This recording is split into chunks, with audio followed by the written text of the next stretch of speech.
नमस्कार किसान मित्रों, कृषि पिटारा में आपका बहुत बहुत स्वागत है।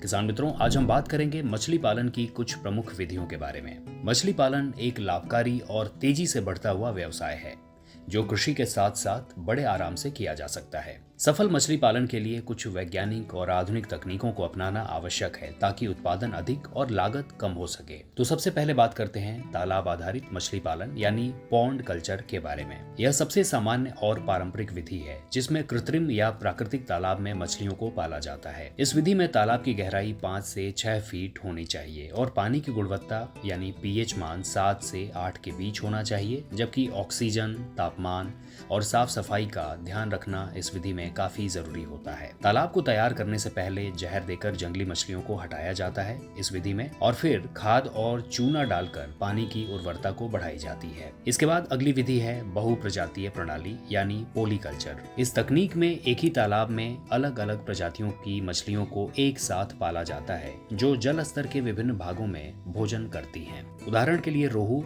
जल के ऊपरी सतह पर भोजन करती है, जबकि कतला जल के बीच की सतह पर भोजन करती है। इसके अलावा मृगेल मछली जल की तलहटी पर अपना भोजन करती है।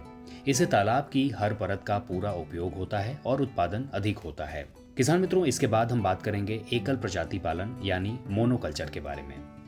इस विधि में केवल एक ही प्रजाति की मछली जैसे कि कतला या रोहू को पाला जाता है। यह तब किया जाता है जब बाजार में किसी खास मछली की मांग अधिक हो। किसान मित्रों, अब हम बात करेंगे आरएएस कल्चर के बारे में।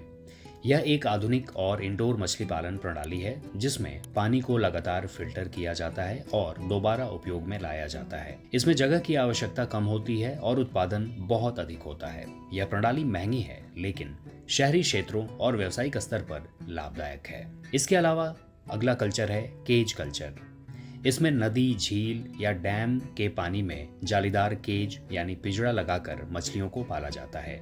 केज पानी में तैरते रहते हैं और इनमें मछलियों को कृत्रिम आहार दिया जाता है। यह उन जगहों पर उपयोगी है जहां स्थायी तालाब उपलब्ध नहीं है। किसान मित्रों, अब बात करते हैं बायोफ्लॉक तकनीक के बारे में। यह एक बहुत ही लोकप्रिय और विकसित तकनीक है। इसमें जल में मौजूद जैविक कणों को मछलियों के भोजन में बदला जाता है। इसमें पानी की सफाई, पोषण और उत्पादन एक साथ होता है। इसमें छोटी जगह में बड़ी मात्रा में मछली पालना संभव है और यह प्रणाली जल संरक्षण के लिए भी काफी बेहतर है। किसान मित्रों, मछली पालन की अगली विधि है इंटीग्रेटेड फिश फार्मिंग यानी संयुक्त खेती प्रणाली। इस तकनीक में मछली पालन के साथ साथ मुर्गी पालन, बतख पालन, बकरी पालन या कृषि को भी जोड़ा जाता है। उदाहरण के लिए बतख का मल तालाब में गिरकर मछलियों के लिए खाद का काम करता है। इससे आय के अनेक स्रोत बनते हैं और पोषण चक्र संतुलित रहता है। किसान मित्रों, अब मछली पालन की अगली विधि के बारे में बात करेंगे जो है इनशोर और ऑफशोर मरीन फिश फार्मिंग। यह समुद्री क्षेत्रों में की जाने वाली मछली पालन की तकनीक है जिसमें समुद्र के किनारे या गहरे समुद्र में पिंजड़े या टैंक लगाए जाते हैं। भारत में मरीन फिश फार्मिंग का विकास तेजी से हो रहा है, खासकर पश्चिमी और पूर्वी तट पर। किसान मित्रों, इन तकनीकों के अलावा झींगा या प्रॉन पालन तकनीक भी काफी महत्वपूर्ण तकनीक है। यह विशेष रूप से समुद्री जल या खारे पानी वाले क्षेत्रों में किया जाता है। इसमें उच्च बाजार मूल्य वाली प्रजातियों को पालना होता है जैसे कि वैनामी झींगा। इसमें पानी की गुणवत्ता, रोग नियंत्रण और फीडिंग बहुत सावधानी से की जाती है। अब कार्यक्रम के अंत में बात करेंगे मछली बीज उत्पादन तकनीक के बारे में। यह तकनीक मछलियों के अंडे से बीज तैयार करने के लिए प्रयोग की जाती है।